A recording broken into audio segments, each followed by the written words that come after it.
Et à chaque fois que nous commençons quelque chose, nous disons quoi? Bismillah ar-Rahman ar-Rahim.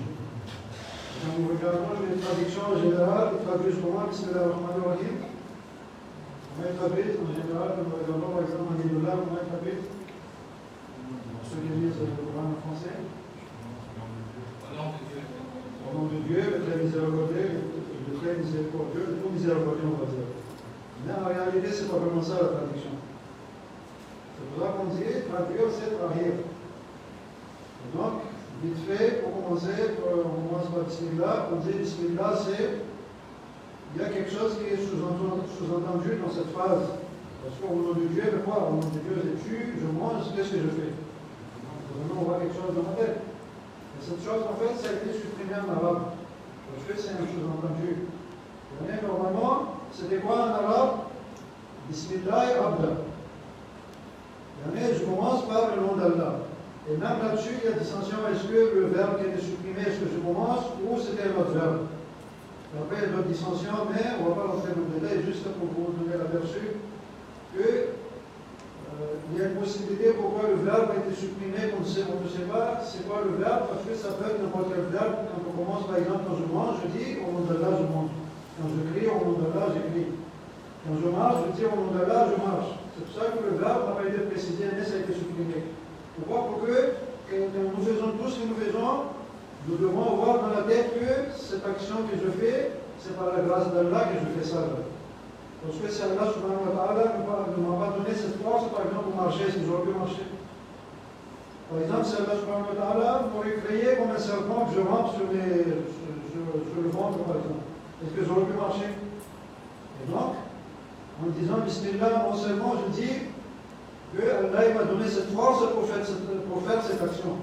Premièrement, si Dieu ne m'aurait pas, par exemple, il y a plein de personnes qui sont handicapées aussi. Il y a plein de personnes qui ont un certain âge et n'arrivent plus à marcher, par exemple. Ils sont sur des chaises roulantes, par exemple. Et donc, quand je dis Bismillah, je marche, par exemple, même si en français, quand on traduit au nom d'Allah, au nom d'Allah, quoi? On peut même dire ça dans la tête, au nom d'Allah, je marche, par exemple. Là, c'est bon. Et donc le verbe n'a pas été mis, mais je demande au voir en tête qu'au nom d'Allah, je marche. Au nom d'Allah, je mange. Et pareil, quand je mange, quand je dis au nom d'Allah, Monsieur, je me rappelle que tout ce que je mange, en fait, c'est lui qui a donné tout ça pour moi.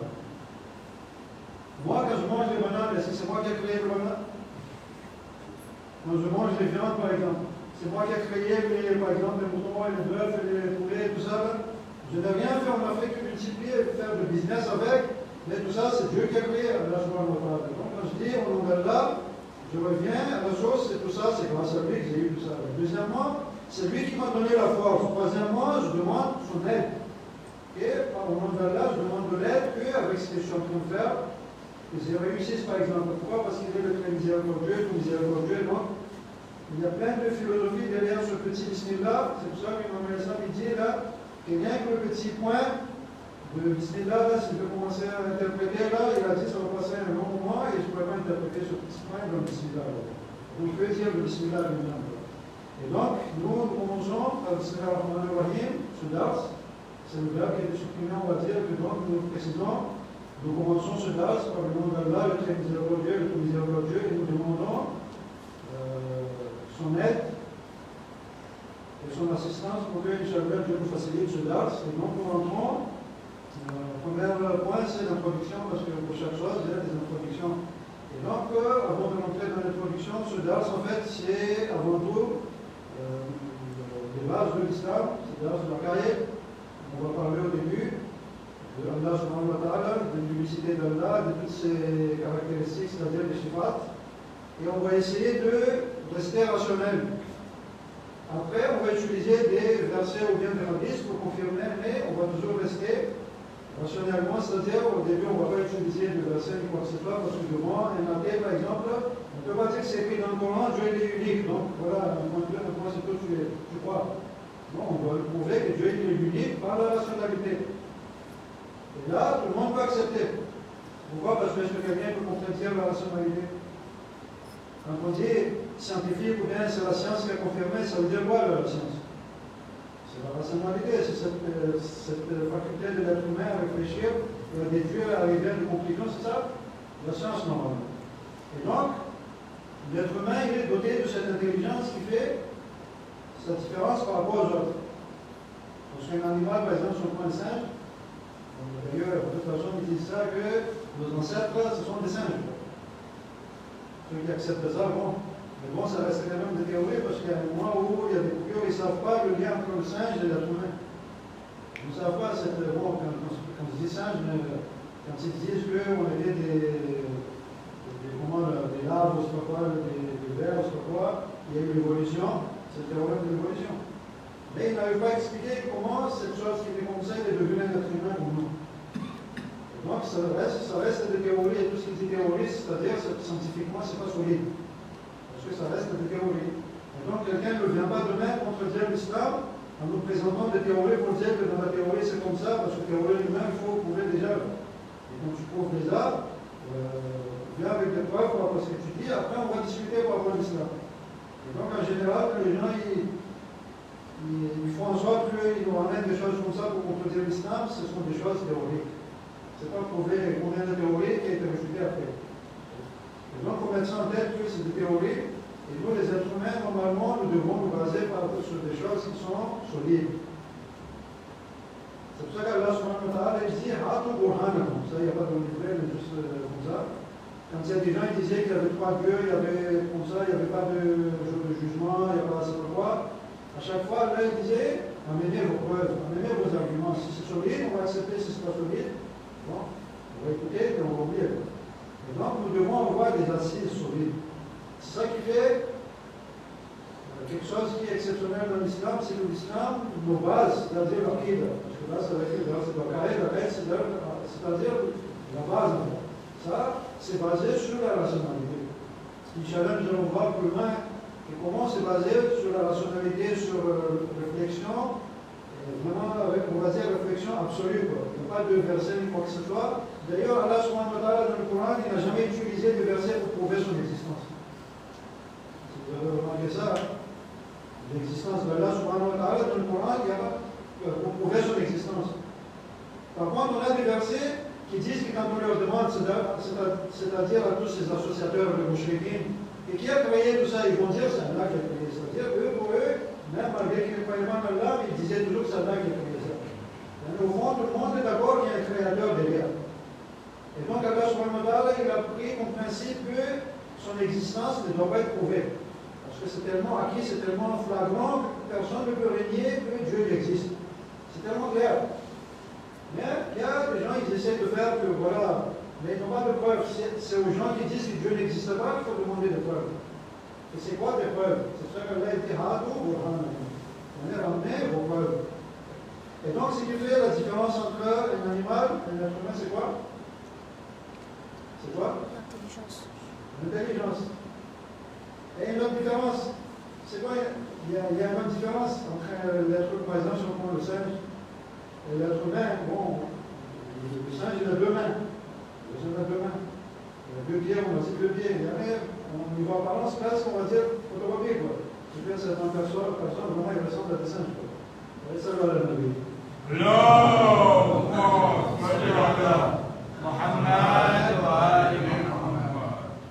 avez, c'est juste pour rire un peu, vous avez mon responsable technique, dans le système aéronautique, on travaille dans la technique mécanique, mon responsable technique, il était un peu poilu, on va dire, il était vraiment plein de poils partout. Et donc, je commençais à lui dire, là, maintenant, c'est la preuve que l'être humain, son ancêtre, c'est un singe. Ça va, là, je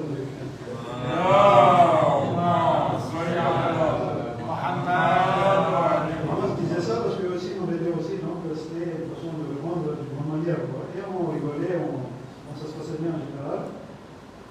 Et donc, c'est quoi qui fait la différence entre un animal, à part l'intelligence, et l'être humain?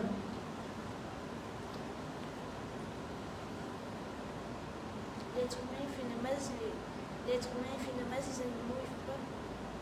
Il est proche de la réponse. Au niveau pratique, bon, on va dire que bon, certains animaux, ils font aussi certaines choses, certains exercices, tout ça, là. Comme les kangourous, par exemple, le boxe et tout ça, par exemple.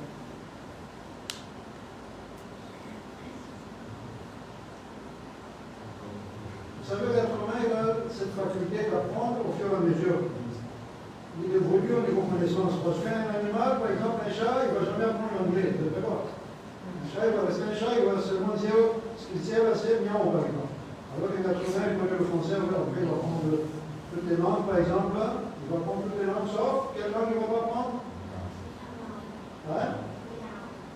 Il sait, donc il a appris la langue du chat. Il va apprendre toutes les langues, sauf l'arabe, il ne va pas apprendre. Vous avez remarqué? On parle de musulmans.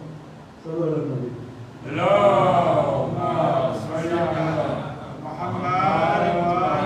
Malgré ça, il a cette faculté d'apprendre des choses. Au début, il ne savait rien, et au fur et à mesure, il apprend. Alors qu'un singe, lui, il va rester un singe. Est-ce que vous avez vu un singe, par exemple, construire, c'est pas moi, une maison? Ou bien une vache, par exemple, c'est pas moi qui se met à construire des buildings, et c'est pas moi. Alors qu'un être humain, lui, il a commencé par caverne, au fur et à mesure, maintenant, il construit des buildings, c'est pas moi, 50-100 étages, comme, je ne sais pas, plus encore, comme Burj Khalifa qui est à Dubaï, par exemple. Est-ce qu'un animal aurait pu faire ça?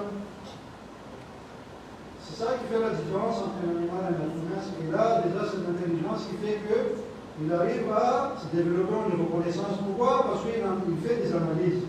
Il regarde tout autour de lui. Et il en déduit et il tire des conclusions. C'est ça en fait le savoir. C'est ça le savoir, c'est pas ça par exemple. Si on demande d'où vient le savoir que nous avons là, ça vient d'où là?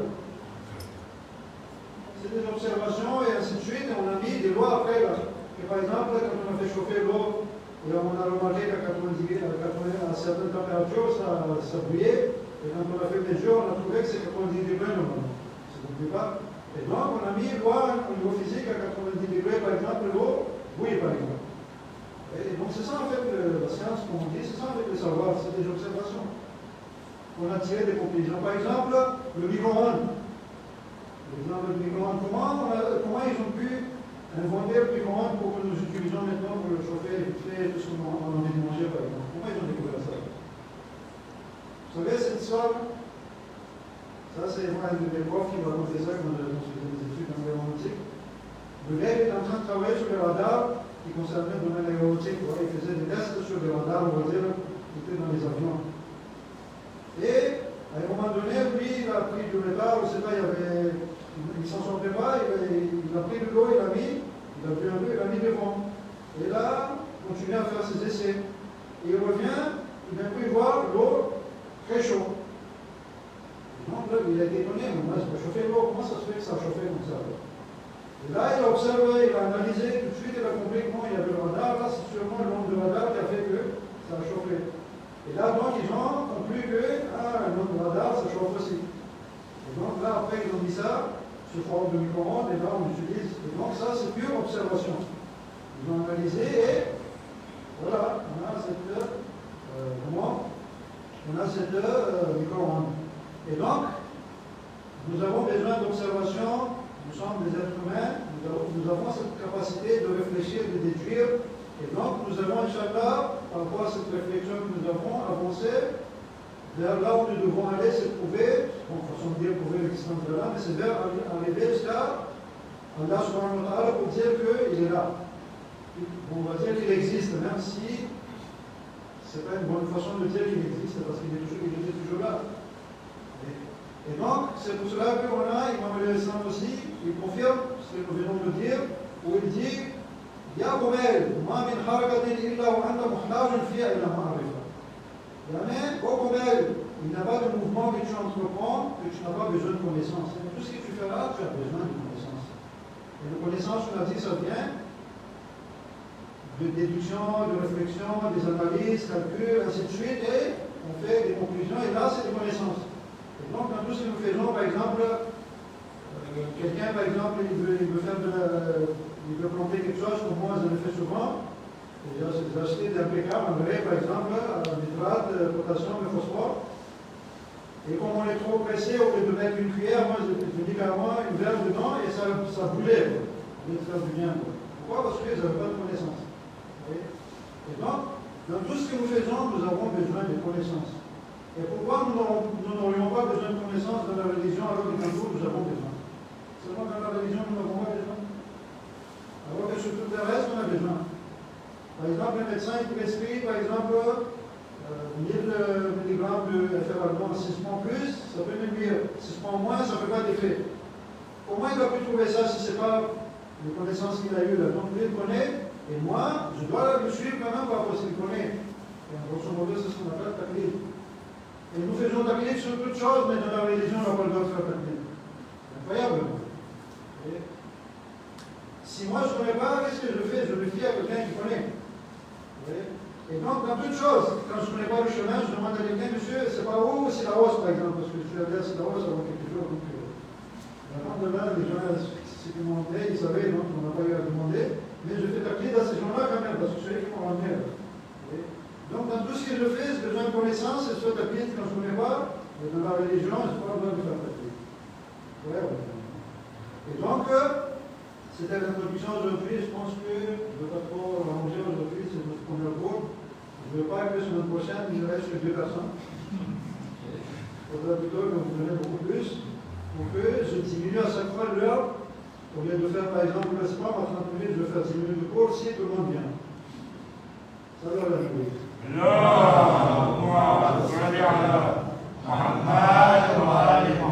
Donc, nous allons arrêter aujourd'hui, je pense, sur ce hadith qu'on vient de citer, du Imam al-Islam. L'imam, lui, il est shahid, et son disciple Qunayb, c'est un shahid aussi. Vous savez, ce compagnon, Qunayb ibn Ziyad, c'est quelqu'un de très béni, celui-là. Parce que vous savez, les doigts que nous avons fait, le doigt Qunayb, ça s'appelle comment le doigt Qunayb à l'origine? Qui sait là?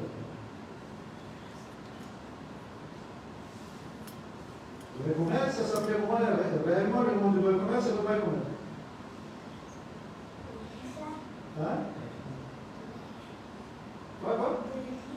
كذا ما شاء الله صلى على النبي اللهم صل على محمد وآل محمد. Vous voyez ce salat, c'est lui qui l'a inspiré, c'est lui qui a dit la réponse. Donc ce salat, pour vous et pour nous tous, Inch'Allah, c'est le salat qu'on vient de réciter. Et donc le doigt Kedar, le doigt Omer, ça s'appelait doigt Kedar. Mais tellement cette personnalité, il était tellement incroyable qu'Allah lui a donné cette mérite qu'il a eu sur cette terre, mais dans le dira il aura plus, que même le doigt de Khidr, le nom des prophètes a été supprimé, ça a été oublié, mais c'est le commerce qui a pris le dessus. Là. Vous imaginez un peu comment l'imam al-Islam doit être comment là? Il y en a, il a surpassé un prophète au niveau nomination. Pourquoi? Parce que vous savez, Omer ibn Ziyad, il a fait des choses incroyables quand il était avec l'imam al-Islam, il était parmi les commandants de l'armée du l'imam al-Islam. Après, quand ça s'est mal tourné, quand les gens ils ont trahi l'imam al-Islam, ainsi de suite, après l'imam al-Islam, tout ça, et donc à un moment donné, il y a eu le Banu Umayya, ils ont eu le pouvoir. Et donc ils ont commencé à faire la charge de sortir, on va dire. C'est-à-dire que les bons compagnons, ils ont été chercher un pareil, ils ont été assassinés. Quand même, lui, il avait pris la fuite. Les Banu Umayya, ils ont pris en otage toute cette tribu. Et ils ont dit, là, si toi-même tu te rends compte, on va massacrer toutes les tribus. Et donc il s'est rendu. Vous voyez, déjà, le fait qu'il a fait ça, déjà, c'est quelqu'un qui est extraordinaire, parce qu'il a préféré mourir, mais sauver cette tribu. Après, une fois qu'il a été mis en prison, on lui a dit, là, tu as encore une chance. Je suis venu, Imam al-Islam devant tout le monde, et on va te libérer. Là. Et lui, qu'est-ce qu'il a dit là?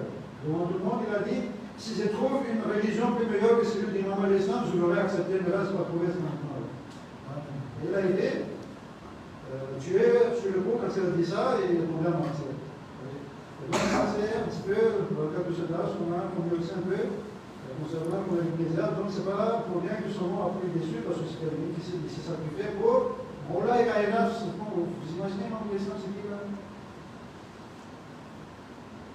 L'islam, c'est juste pour résumer, c'est le nafs de Nabi, l'âme du prophète sallallahu alayhi wa sallam.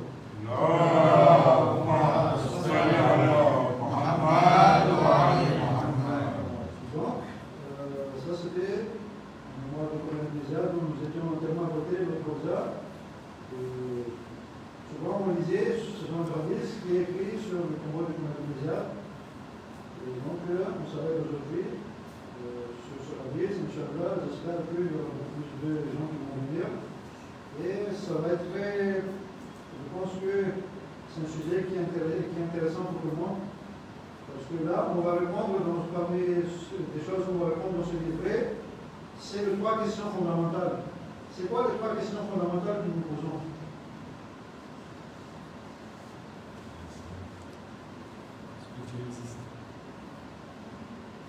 Ouais. Mais plus mieux que ça encore. Ça a un lien directement à cette. Vous avez dit, il y a un lien. Ça revient au même, mais il y a encore une meilleure façon de se poser cette question. On se pose 3 questions en général. 3 questions qu'on se pose en général. Tout le monde se pose ces questions-là, l'origine de la création. D'où nous venons? C'est d'autres problèmes. Tout le monde cherche. Un coup, ils ont dit que nous venons des animaux, maintenant commencent à dire que nous venons de l'origine extraterrestre. Vous voyez, une théorie qui s'effectue entre eux là. Et donc, notre théorie, finalement, l'islam a dit oui, parce que l'islam, qu'est-ce qu'il a dit que l'origine de la vie des êtres humains, c'est le Adam al-Islam, il vient du ciel. Maintenant, la science commence à dire que l'origine de la création, ça vient du ciel. Avant, il disait que c'était sur la terre même, avec l'évolution de cette chose humaine. Maintenant, il commence à dire autre chose. Et donc, la première question que nous nous posons, l'origine de notre création, d'où nous venons. Deuxièmement, c'est quoi? Deuxième, c'est le plus simple, non? Donc ça, c'est quand on a répondu notre origine, là, automatiquement, on répond qui est Dieu. C'est pour ça, vous voyez comment le lien entre notre origine et comment cette question, qui est Dieu, par exemple, parce que ça est bien avec. Deuxième question, c'est quoi? Où nous allons? Où nous allons, on va dire, c'est troisième question. C'est troisième question. Pourquoi? Qu'est-ce que nous sommes venus faire ici? Juste pour dormir et picoler un peu, et voilà. Et voilà, ou bien jouer un peu avec les esclaves. C'est bien, il y a plus meilleur que ça, par exemple, c'est pas moi. Oui. C'est bien pour faire de la randonnée, par exemple, c'est pas moi. C'est quoi le but de la création? Et après, où est-ce que nous irons? ces trois questions, Inch'Allah, la semaine prochaine, nous allons répondre à cette question, Inch'Allah. Salam alaikum. Allahumma salli ala Muhammad wa ala Muhammad. Nous demandons à Allah subhanahu wa ta'ala, Ya Allah, Ya Allah, Ya Allah, Ya Rahman, Ya Rahman, Ya Rahman, Ya Rahim, Ya Rahim, Ya Rahim.